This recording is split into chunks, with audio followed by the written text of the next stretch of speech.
Loyauté et courage à Atlanta. Une histoire captivante. Dans la ville animée d'Atlanta, une étoile montante du nom de Camille se tenait à un carrefour de sa vie. Afro-américaine, lumineuse et dotée d'un charisme naturel, elle avait grandi dans un quartier où la loyauté et les valeurs familiales étaient le ciment de la communauté. Elle avait toujours rêvé d'entrer dans le monde de l'édition et avait enfin décroché un poste de stagiaire dans une maison prestigieuse, grâce à son mentor, Madame White, une éditrice blanche respectée pour son intégrité. Camille était déterminée à laisser sa marque.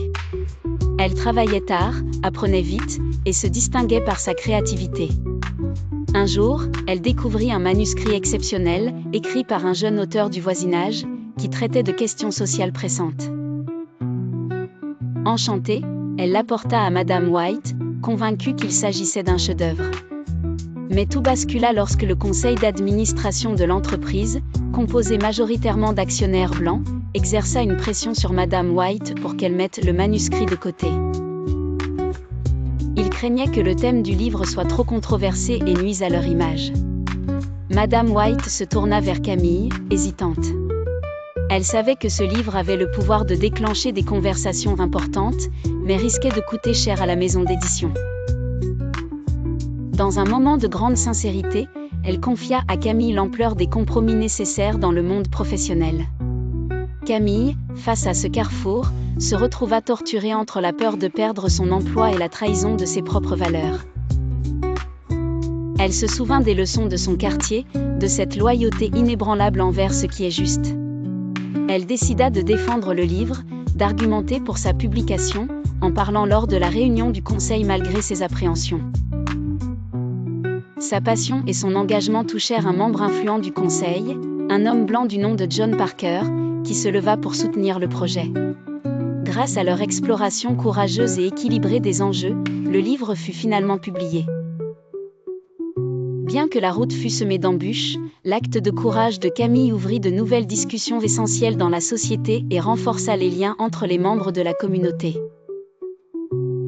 Elle et Madame White avaient non seulement remporté une victoire professionnelle, mais avaient aussi établi une compréhension profonde au-delà des lignes raciales, prouvant que la loyauté envers ces valeurs était le vrai prix du succès. Cette histoire résonna à travers Atlanta, offrant une lumière d'espoir et d'intégrité dans un monde parfois assombri par les compromis. Camille avait appris que rester fidèle à ses valeurs était la source de sa véritable force, non seulement dans sa carrière, mais aussi dans sa vie.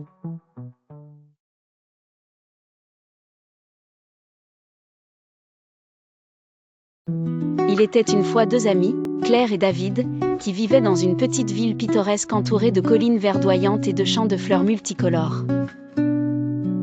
Claire, une femme afrodescendante, était une artiste passionnée par la photographie tandis que David, un homme blanc, travaillait comme consultant en marketing.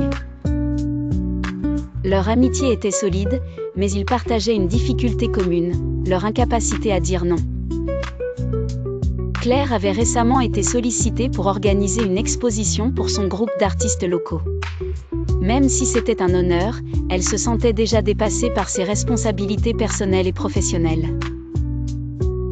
David, quant à lui, avait accepté plusieurs projets urgents au travail, ce qui accaparait tout son temps et son énergie.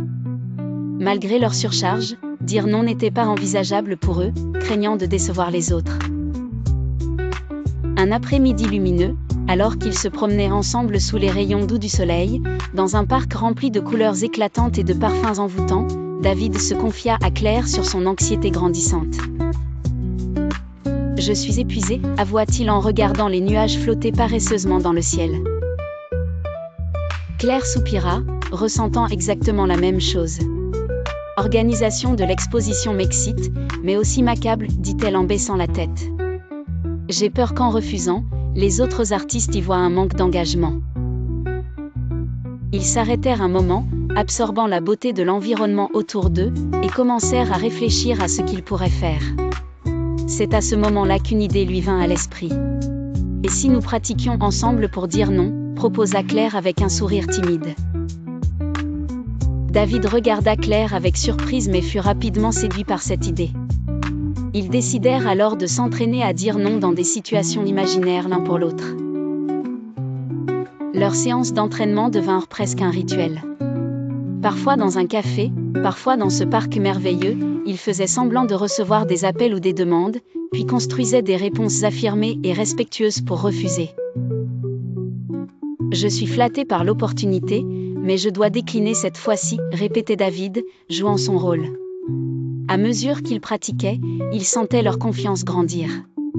Dire non avec courtoisie s'avéra plus libérateur que prévu. Quelques semaines plus tard, alors qu'ils se retrouvaient de nouveau dans le café ensoleillé du quartier, Claire partagea fièrement qu'elle avait informé le comité d'organisation de ses limites, et ils avaient bien pris la nouvelle. Quant à David, il réussit à expliquer à son patron qu'il avait besoin de déléguer certaines tâches pour garantir la qualité de ses projets. Leur capacité à établir des limites claires leur permit de retrouver un équilibre entre leur vie personnelle et professionnelle. Ce jour-là, ils réalisèrent une vérité importante: apprendre à dire non, c'est aussi se respecter soi-même et ouvrir la voie à une vie plus sereine et focalisée sur ce qui compte vraiment. À travers ce cheminement ensemble, Claire et David non seulement renforcèrent leur amitié mais apprirent aussi une leçon précieuse sur la valeur du respect de soi et de la gestion des attentes.